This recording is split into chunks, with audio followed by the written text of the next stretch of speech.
অর্পিতার গল্প পাঠের আসরে আরো একবার আপনাদেরকে স্বাগত জানাই। বিগত কিছুদিন ধরে আমি কিছু মজার গল্প আপনাদেরকে পাঠ করে শোনাচ্ছি এবং আপনারাও খুব পছন্দ করছেন সেই গল্পগুলোকে শুনতে। তাই সেই কথা মাথায় রেখে আজকেও আমি আপনাদের সামনে নিয়ে এলাম আরো একটি দম ফাটা হাসির গল্প।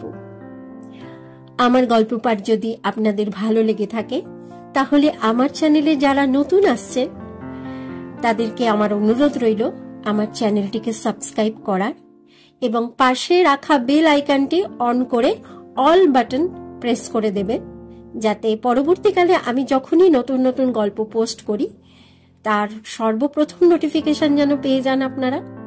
আর পুরনো যারা আছেন তাদেরকে মন থেকে বারংবার অনেক অনেক ভালোবাসা আর ধন্যবাদ জানাই।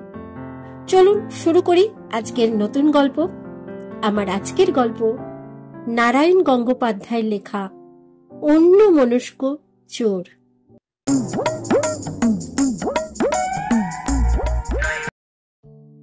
তোমরা কখনো অন্যমনস্ক চোর দেখেছ? আমি একবার দেখেছিল, সেই কথাই বলি। আমাদের কলকাতার বাসায় তখন কেউ নেই। গরমের ছুটি হওয়াতে সবাই দার্জিলিং বেড়াতে চলে গেছে। 108 ডিগ্রির জ্বালায় আমি একা বসে ছটফট করছি, অথচ আমার কলকাতা ছাড়বার জো নেই। আইএ পরীক্ষার এক গাদা খাতা দেখতে হচ্ছে। সেদিন রাতে কিছুতেই ঘুম আসছে না। একই তো প্রায় 12:30 অবধি খাতা দেখেছি। মাথার মধ্যে বানান আর ব্যাকরণের ভুলগুলো পোকার মতো কিলবিল করছে। তাই অসহ্য গরম, ঘুরন্ত পাখাটাও যেন আগুন বৃষ্টি করছে।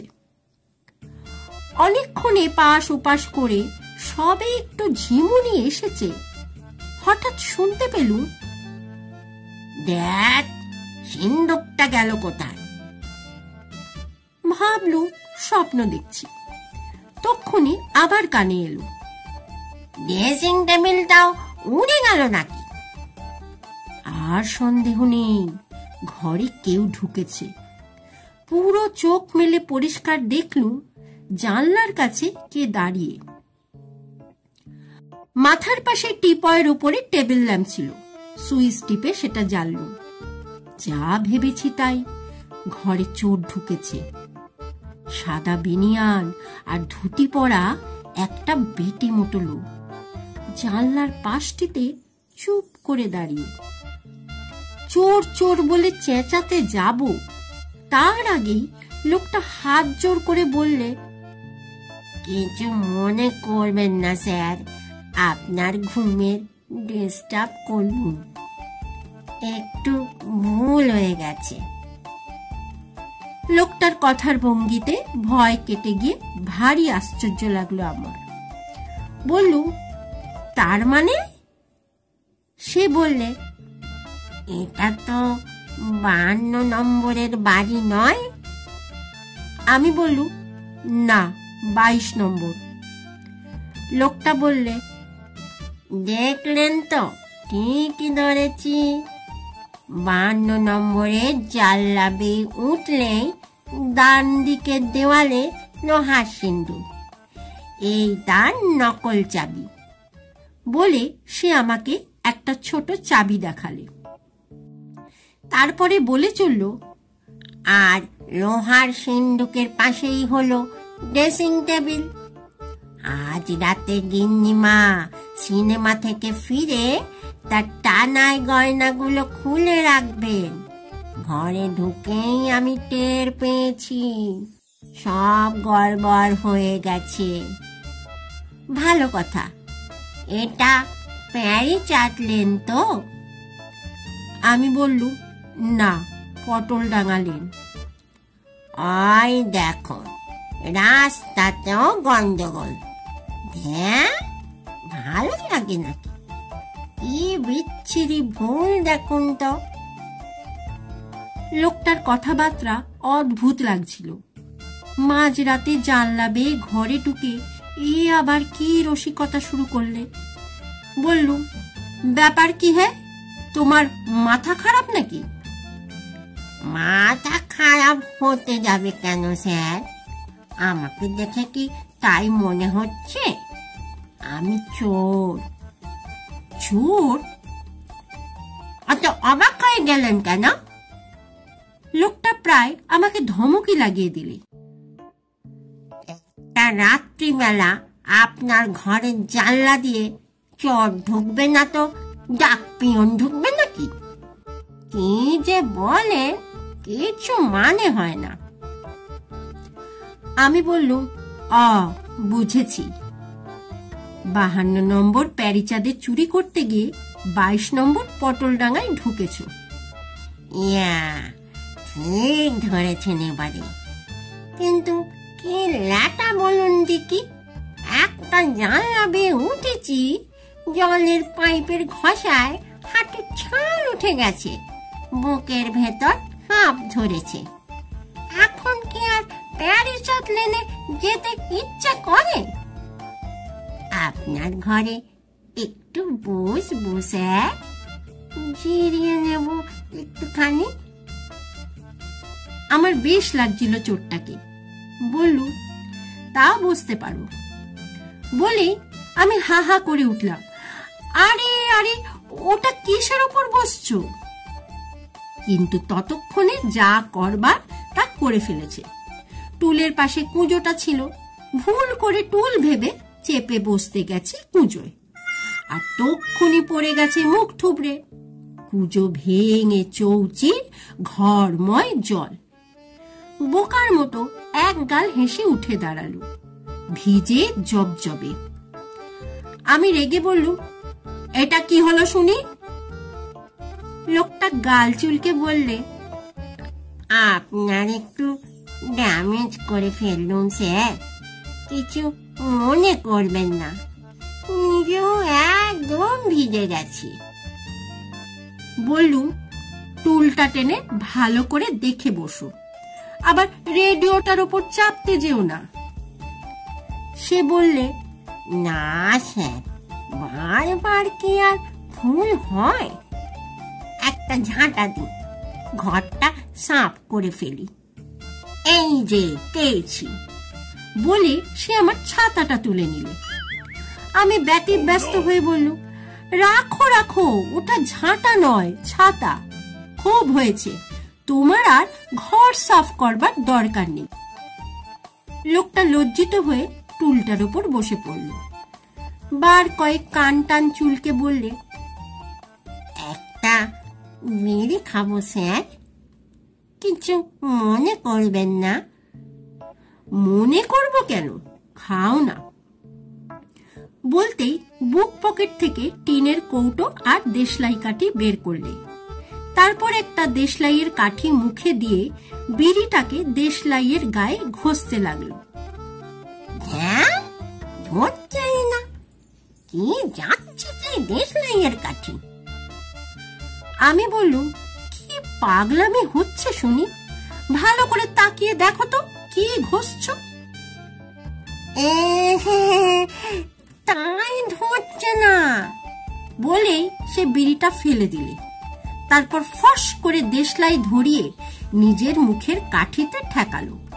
সেটা ফড়াং করে জ্বলে উঠতেই চমকে এক লাফ। নাকটা পুড়ে গেল স্যার। বললুম, বিড়ির বদলে দেশলাইয়ের কাঠি ধরালে নাক পড়ে। তাই তো দেখছি। লোকটা বেজর হয়ে উঠল। নোটটা বিড়ি আর খাবই না। বলে সে রেডিওটার ওপর চেপে বসতে গেল। আরে আরে, ওটা নয়, টুলে বসো। আমি চেঁচিয়ে উঠলুম। ঠিক ধরিয়ে দিয়েছেন স্যার। লোকটা আপ্যায়িত হলো। আর একটু হলেই রেডিওটা শুদ্ধ আমি আচার খেতুম, কিন্তু নাকটা খুব জ্বলছে, বুঝলেন? বোধহয় ফসকা পড়বে। আমি বিরক্ত হয়ে বললুম, ফসকা পড়াই উচিত তোমার, যেমন কাণ্ড, এত ভুলো মন নিয়ে চুরি করো কি করে? নাকের ডগায় হাত বুলোতে বুলোতে সে বললে, ওই জন্যই তো মধ্যে মধ্যে ভারী মুশকিল হয় স্যার। ছয়েক আগে কি কাণ্ড করেছিলাম জানেন? ভিড়ের মধ্যে ট্রামে উঠেছি, পকেট মারবো। একজনের পয়সা বাঁধা রুমালটা তুলে নিয়ে যেই ট্রাম থেকে লাফিয়ে পড়েছি, সঙ্গে সঙ্গে কে যেন বললে, পকেট মার, পকেট মার। লোকে তাড়া করলে, আমি টেনে দৌড়। রাস্তার ডান দিকের গলি ভুল করে বাঁ দিকে ছুটলুম। সোজা কোথায় ঢুকলুম গিয়ে জানেন? থানার মধ্যে। থানার মধ্যে? তাতে দুঃখ ছিল না স্যার, আসলে গোলমালটা হলো অন্য জায়গায়। যে রুমালটা অন্যের পকেট থেকে নিয়েছি ভেবেছিল, সেটা আমারই রুমাল। ভিড়ের ভেতর অন্যের ভেবে নিজেরই পকেট মেরেছি। তাতে ছোট ছোট আলু ভাজার মতো 5টা নয়া পয়সা বাঁধা ছিল। বলো কি? লোকটা উত্তেজিত হয়ে বললে, একটা পাহারাওয়ালার কি আসপদ্দা স্যার, আমাকে বললে, পাগল, করাচি চলে যা। বললু, করাচি নয়, রাঁচি। লোকটা বললে, একই কথা স্যার। তা আমার খুব রাগ হলো, পাহারাওয়ালাকে বড় করে একটা ঘুষি মেরে বসলু। জানিস আমি চোর, তবু তুই আমাকে পাগল বলিস? তোর ইচ্ছে হয় তুই করাচি যা, আমি চোর, আমি হাজতে ঢুকবো। এই বলে জোর করে হাজতে ঢুকতে যাচ্ছি, সবাই মিলে আমায় ধাক্কা দিয়ে রাস্তায় বের করে দিলে। আর সেই পাহারাওয়ালাটা ঘুষি খেয়েও দাঁত হাসতে লাগলো। আমি মাথা নেড়ে বললুম, ভারী দুঃখের কথা। লোকটা বললে, এই জন্যই তো মন খারাপ হয়ে যায় স্যার। অত কষ্ট করে চোর হয়েছি, এখন পাগল বললে কি ভালো লাগে বলুন তো? অথচ আসবার সঙ্গে সঙ্গেই সে কথা বলে আপনি আমার দুঃখ দিলেন। আমি বললুম, বুঝতে পারিনি, তাই বলেছি, কিছু মনে করো না। তা চুরি চামারিতে কিছু হয়? একেবারে কিছু হয় না তা বলবো না স্যার।